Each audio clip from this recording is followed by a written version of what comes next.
أعوذ بالله من الشيطان الرجيم بسم الله الرحمن الرحيم ولا تحسبن الذين قتلوا في سبيل الله أمواتا بل أحياء عند ربهم يرزقون صدق الله العظيم. سبحان اللہ. محترم خواتین و حضرات، محترم قطب احمد صاحب، فخر صاحب اور آرگنائزنگ کمیٹی کے ممبرز جو مختلف پروگرامز آرگنائز کرتے رہتے ہیں میلاد کمیٹی، السلام علیکم ورحمۃ اللہ وبرکاتہ. میں کوئی خطیب یا پبلک مقرر نہیں ہوں، ایک طالب علم ہوں اور کچھ ریسرچ کرتا رہتا ہوں.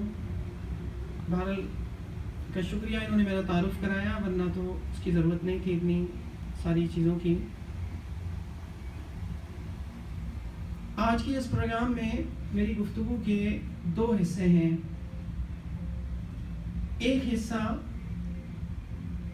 جو تعلیم اور اصلاح سے متعلق ہے، کیونکہ جتنے بھی ہماری درس و تدریس ہے، وعظ و نصیحت ہے، ذکر و اذکار ہیں، اوراد ہیں، ان سب کا مقصد ہماری اصلاح ہوتا ہے، ہمیں بہتر بنا کر ایک مفید انسان بنانا ہوتا ہے.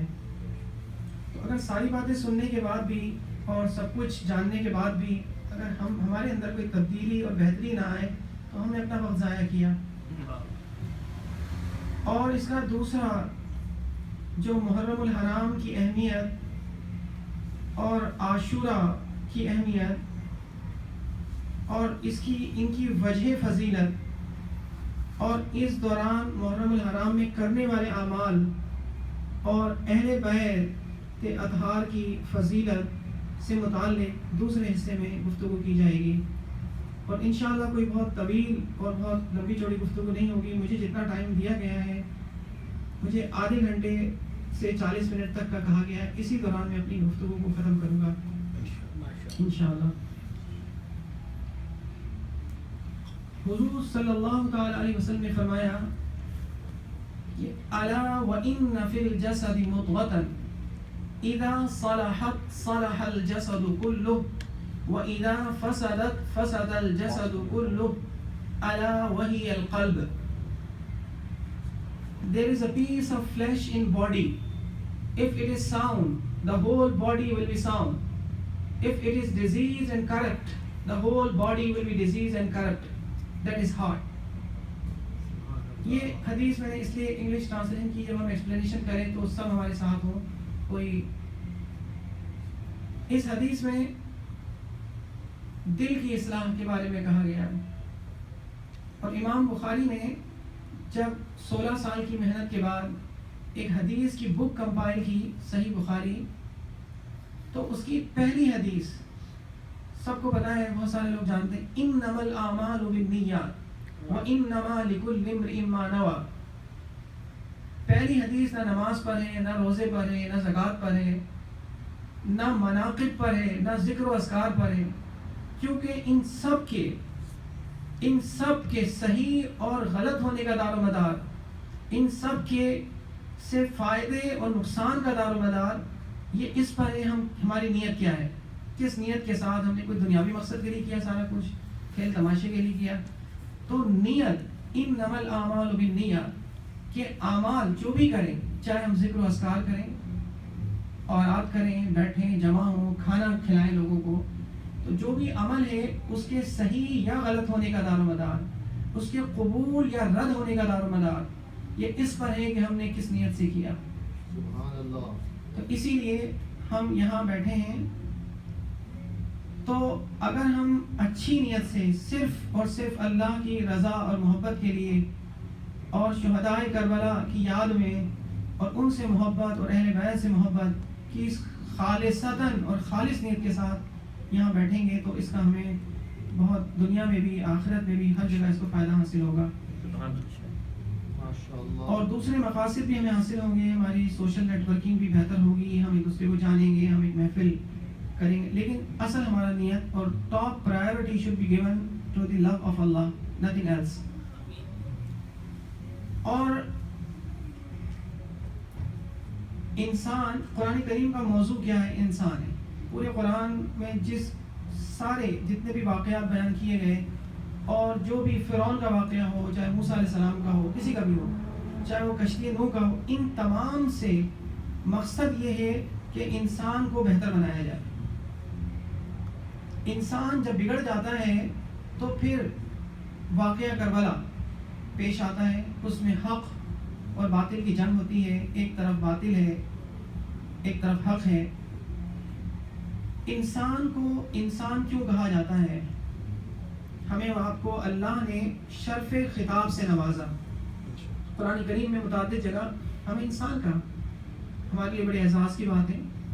کوئی بڑا آدمی اگر کسی کو کبھی کوئی خط لکھے اور نام لے تو ہم ساری زندگی بتاتے ہیں کہ فلاں نے صاحب نے مجھے خط لکھا تھا, گورنر نے, فلاں نے, میرے نام کے ساتھ. ہم ساری زندگی اس کو ثبوت کے طور پہ سنبھال کے رکھتے ہیں.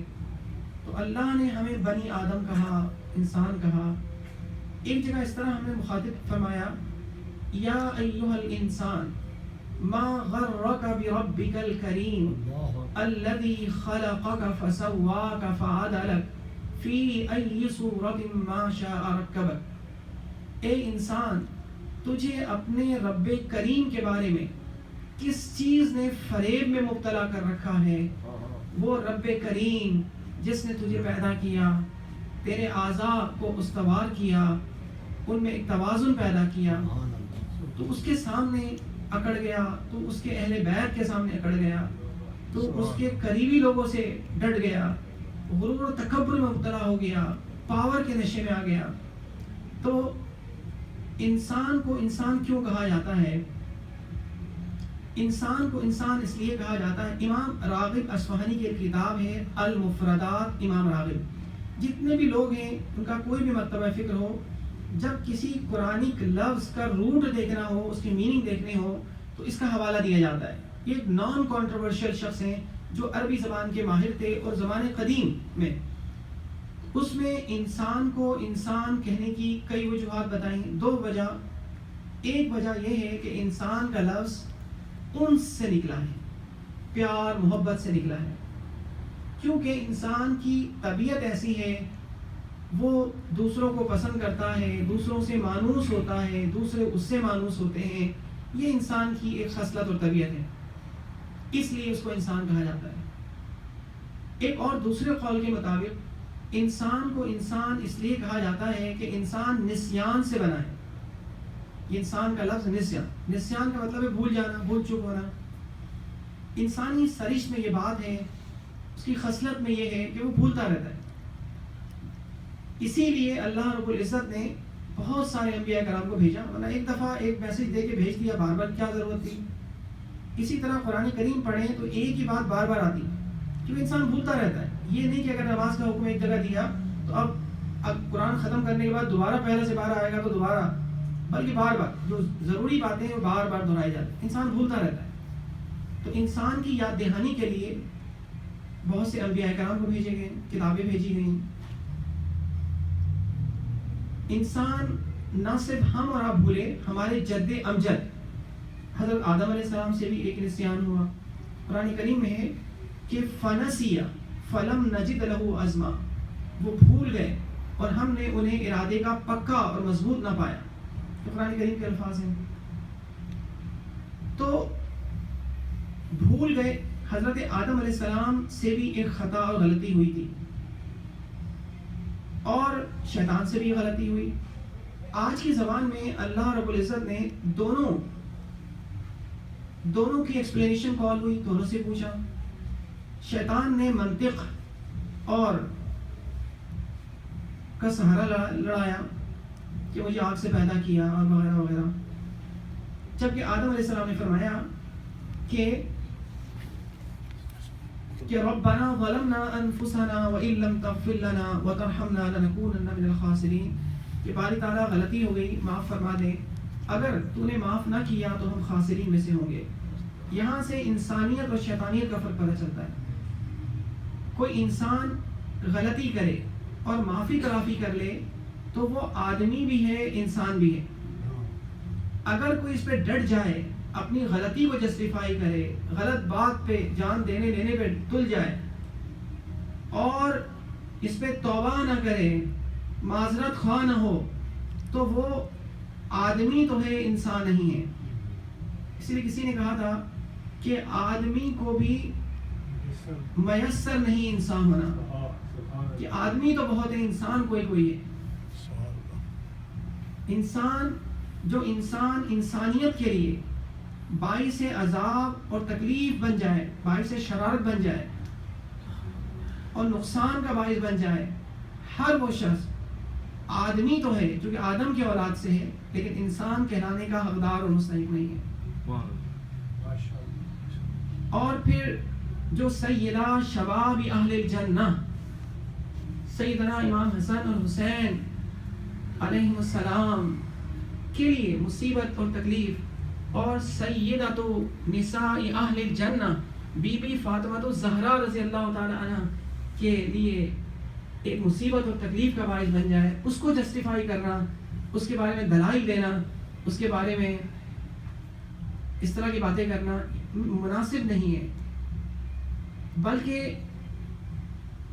واقعہ کربلا ہم سب کو، تمام مسلمانوں کو یونائٹ کرنے کا ایک سائن اور سمبل آف یونٹی آف امہ ہے.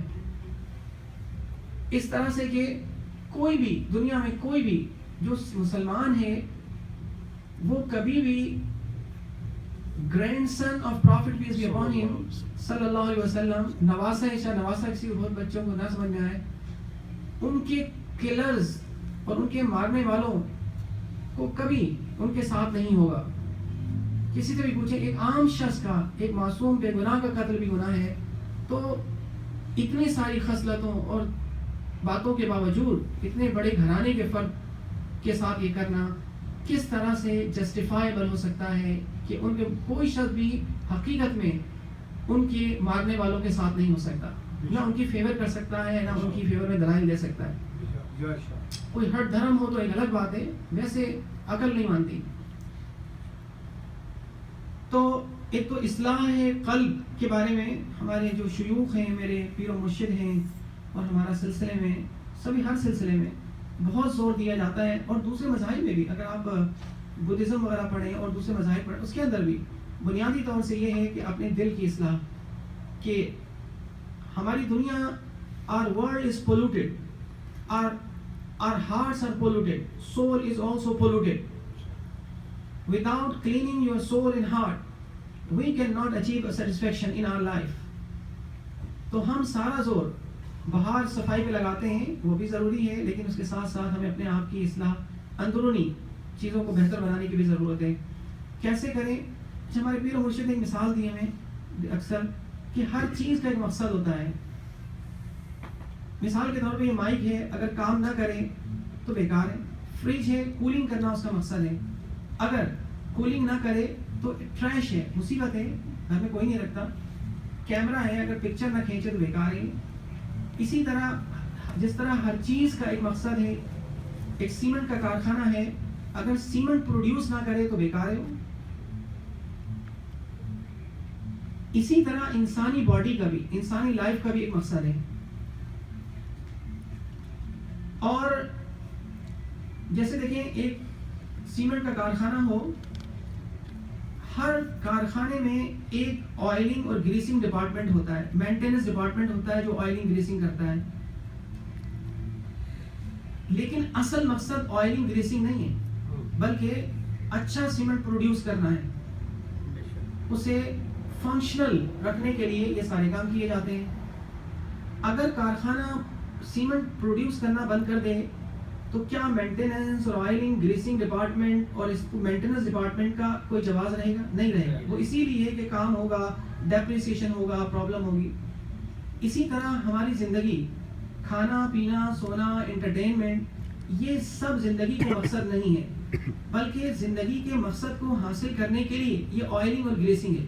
کوئی اسی آئلنگ اور گریسنگ کو ہی اصل مقصد سمجھنے لگ جائے اور اسی میں سارا وقت نکال دے تو اس نے اپنی کریشن کے مقاصد کو نہیں سمجھا. اللہ نے فرمایا کہ ہم نے انسانوں اور جن کو وما خلقت الجن والانس الا لیعبدون، ہم نے انسان اور جنات کو اس لیے پیدا کیا کہ وہ اللہ کی عبادت کریں. کئی مفسرین نے اس کا لکھا اللہ کی عبادت سے مراد اللہ کی معرفت حاصل کرنا ہے، اللہ کی پہچان حاصل کرنا ہے. معرفت کیسے حاصل ہو، اللہ کو کیسے پہچانیں؟ اتنا تو ہم نے جان لیا اللہ تعالیٰ ایک ہے. معرفت کیا ہوتی ہے، کیسے حاصل ہوتی ہے؟ جس طرح ہر چیز کے ایکسپرٹس ہوتے ہیں. مثال کے طور پہ کسی کو لائر بننا ہو تو کسی لائر کے پاس کچھ دن، کسی کو ڈاکٹر بننا ہو تو ہاؤس جاب کرے اور کسی بڑے ڈاکٹر کے ساتھ کام کرے، وہ سیکھ جائے گا. اسی طرح اللہ کی معرفت کو سیکھنا ہو تو اس کے ایکسپرٹ اللہ کے ولی ہوتے ہیں، اللہ کے نیک بندے ہوتے ہیں. خود سے نہیں آئے گا. میڈیکل کی ساری کتابیں آن لائن موجود ہیں. آپ کبھی ڈاکٹر انجینئر نہیں بن سکتے، آپ کو ایک گائیڈ کی ضرورت ہے، ایک استاد کی ضرورت ہے. تو کسی ایسے در پہ جائیں، اپنے آپ کو فنا کریں، مٹائیں اپنے آپ کو، کیونکہ علامہ اقبال نے فرمایا تھا کہ مٹا دے اپنی ہستی کو اگر کچھ مرتبہ چاہے، کہ دانہ خاک میں مل کر گلے گلزار ہوتا ہے. انسان کی فنا میں اس کی بقا ہے، دوسرے کے جوتے اٹھانے میں، نیک درگاہوں اور درباروں سے منسوب ہو کر اپنی انا کو فنا کرنے میں ہی ہماری بقا ہے، اسی میں بلندی ہے. اور تو سیلف لیسنس یہ پہلا سبق ہوتا ہے چیزوں کا. تو ہم یہ ساری چیزیں سیکھنے کے لیے کہ اللہ کو کیسے پہچانیں، معرفت کیسے ہو، آپ کسی کے پاس جائیں جسے آپ بہتر سمجھتے ہو، جو سلسلہ بہتر سمجھتے ہو، لیکن اسی کے پاس جائیں جو اس کے ایکسپرٹس ہوتے ہوں. ہماری باڈی، ہم دو چیزوں سے بنے، ایک ہماری باڈی ہے، ایک ہماری روح ہے. باڈی کی فٹنس کے لیے فٹنس کلب ہوتے ہیں، آپ جم جوائن کرتے ہیں، آپ پریکٹس کرتے ہیں، اس کی ایکسرسائز ہوتی ہے، ایسی ڈائٹ لیتے ہیں، آپ ایسے پرہیز کرتے ہیں. لیکن خالی کہ انسان کی باڈی مضبوط ہو اور سول ویک ہو، کمزور ہو، تو بھی ایک پرفیکٹ انسان، مکمل انسان نہیں ہوتا. تو اسی لیے روح کی بیماریوں کے علاج کے لیے، روح کو بہتر اور مضبوط ہیلدی سول کے لیے، اس کے لیے کوئی فٹنس کلب جو ہیں وہ اس طرح کے نہیں ہیں جو آپ باہر دیکھتے ہیں. اس کے لیے یہ جو خانقاہیں ہیں بزرگوں کے، جو جہاں وہ بیٹھتے ہیں، جو ان کے گھر ہیں یا جہاں بھی وہ درس دیتے ہیں، ان کے پاس جائیں، وہاں روح مسجد جائیں، ذکر و اذکار کریں، کسی کی گائیڈنس بھی لیں بہت ساری چیزوں میں. تو پھر اس سے روح کی مضبوطی ہوگی. بعض لوگ فزیکلی بہت اسٹرانگ ہیں، ایموشنلی بہت ویک ہیں، اسپریچولی بہت ویک ہیں. بعض فزیکلی بہت ویک ہیں لیکن ایموشنلی اسپریچولی ویری اسٹرانگ ہیں. اسلام چاہتا ہے کہ ایک جسم بھی اچھا ہو اور روح بھی اچھی ہو. ایک حدیث میں آتا ہے کہ المؤمن القوی خیر من الضعیف، کہ ایک صحت مند، تندرست، ایکٹیو مومن بہتر ہے اس سے جو کمزور ہے. کمزور کا مطلب جو اپنا خیال نہیں رکھتا. ویسے تو ضعیف کی، کمزور کی بہت فضیلت ہے، لیکن جو خود سے اپنے آپ کو، چونکہ ایک اگر انسان ہیلدی نہیں ہو، صحت مند نہ ہو، تو he will be burden for others. He cannot serve the community. He cannot serve his family members. You can do if you are healthy. تو health is wealth. تو اس کے لیے آپ کو صحت مند ہو، عبادت بھی نہیں کر سکتے اگر صحت مند نہیں ہے، تندرست نہیں ہے. تو اچھی صحت ضروری ہے. تو یہ کچھ چیزیں تھیں جو میرے لیے تھیں کہ جہاں بھی جاؤں، جہاں بھی بیٹھوں، ان باتوں کو شیئر کروں اور بتاؤں کہ روح کی طاقت اور توانائی کے لیے. یہ ہمارے یو ایس اے میں آپ کو حیرت ہوگی کہ میں ایک وین ڈائر، پروفیسر وین ڈائر کی ایک کوئی لیکچر سن رہا تھا. پروفیسر وین ڈائر جو ہے یہ one of the best presenters on self development improvement کی کتابیں بہت ملتی ہیں. یہ میں نے ایک لائبریری سے ایک اپنی پڑھنے کے دوران ایک وہ لی تھی، ایک آڈیو کیسٹ اس میں سنا. اس نے بتایا کہ امریکہ از اے لینڈ آف 317 ملین پیپل، لیکن around less than half population they take stress related medicines. یعنی اتنی دنیا کی امیر ترین قوم، دنیا کی سب سے زیادہ اچھی غذا کھانے والی قوم، اس کے آدھے 120 ملین کے ایک فگر تھا غالباً، ٹھیک ہے. تو وہ میڈیسن لیتی ہے اپنے آپ کو ریلیکس رکھنے کے لیے، اطمینان و سکون کے لیے. تو اس کا حل یہ ہم اس سوسائٹی کو سرو کریں، جو ان کو بتائیں کہ meditation is the best way. ہم کو سکھائیں ریلیکسیشن کیسے ہوگا، اطمینان اور سکون اور خوشی کیسے ملے گی. آپ خود بھی سیکھیں، جب سیکھیں گے تو پھر آپ دوسروں کو بھی سکھا سکیں گے. آپ جس معاشرے میں رہتے ہوں، اپنے لوگوں کو جہاں جاتے ہوں، ان کو یہ سب جو اچھی چیزیں ہیں، چونکہ آپ ویل وشر ہیں سب کے، اسی لیے آپ سب کو شیئر جبھی کریں گے جب آپ کو خود بھی آتی ہوں گی. تو یہ کچھ چیزیں آپ سے پہلے حصے میں شیئر کرنی تھیں.